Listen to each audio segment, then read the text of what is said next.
Hot tempers, but no Trump at the second Republican presidential debate. We've got a really good reason why you shouldn't spend all day sitting, and scientists got a rare look at a dumbo octopus. That's some of what we'll get to on The 7 from The Washington Post. I'm Jeff Pierre. It's Thursday, September 28th. Let's get you caught up with today's 7 stories. At number 1, last night's Republican primary debate was a slog for second place.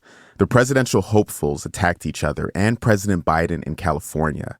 They also took aim at former President Donald Trump, the Republican frontrunner who skipped the debate. One of them was former New Jersey Governor Chris Christie.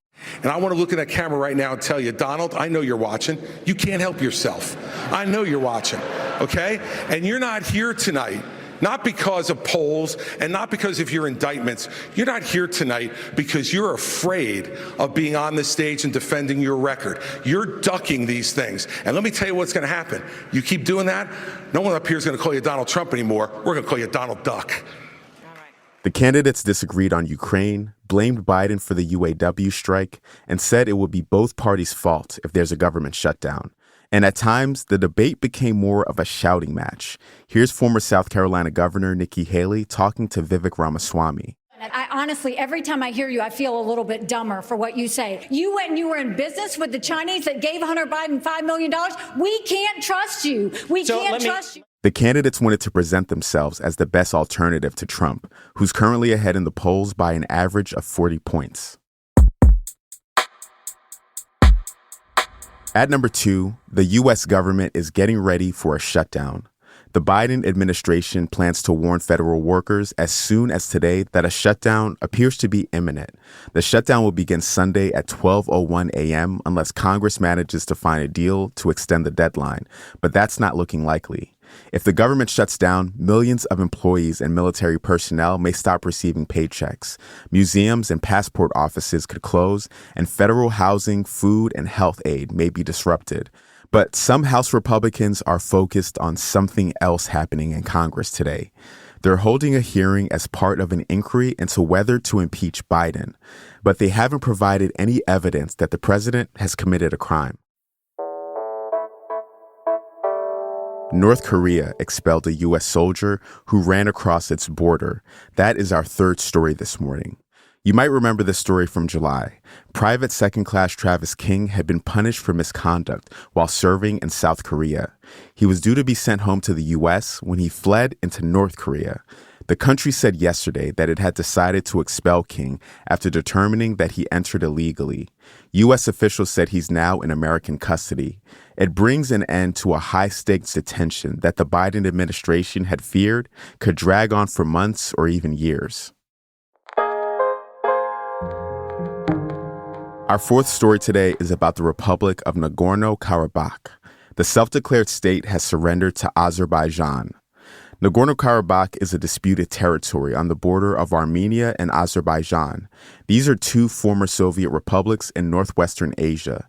The region is internationally recognized as Azerbaijani territory, but it's largely populated by ethnic Armenians. The two countries have fought multiple wars over the region, which Armenians call Artsakh.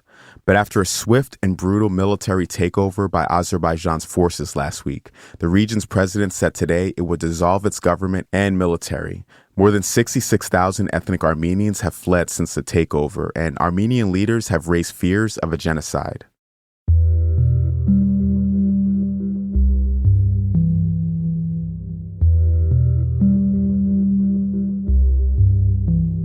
Number 5. Sitting all day increases the risk of dementia.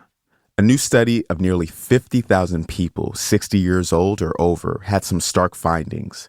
People who sat for at least 12 hours a day had a 63% greater chance of developing dementia than those who sat fewer than 10 hours. Exercising, taking short breaks, and walking around were not enough to counteract the ill effects of extended sitting. The only thing the study said could lower your risk was a simple and maybe obvious remedy: to sit less.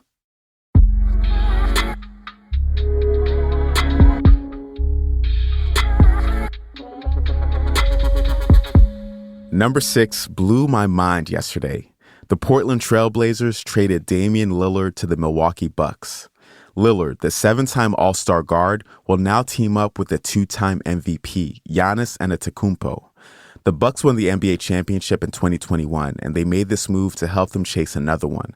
The Phoenix Suns were the other team involved. They acquired 4 players and dealt a former number 1 overall pick, DeAndre Ayton, to Portland.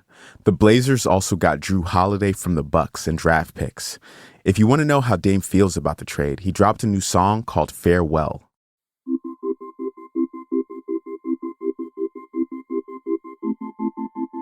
And at number 7, scientists got a glimpse of the deepest living octopus in the sea. It's named the Dumbo octopus after Disney's big-eared cartoon elephant. Earlier this month, researchers released a video of one swimming off the Hawaiian coast. They captured the video using a remotely controlled vehicle. It's worth checking out. You can find it in the link to the newsletter in our show notes. It was a very rare sighting. This type of octopus is uncommon. Finding one is like finding a needle in a haystack. It's able to live at depths of 13,000 feet.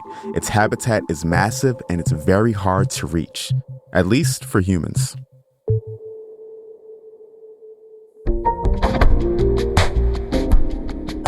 All right, you're all caught up. If you're digging the show, tell us what you think. You can even send us an email at the7pod@washpost.com. That's the number 7pod@washpost.com. Or if you're feeling fancy, you can even send us a voice memo. I'm Jeff Pierre, and I will meet you back here tomorrow.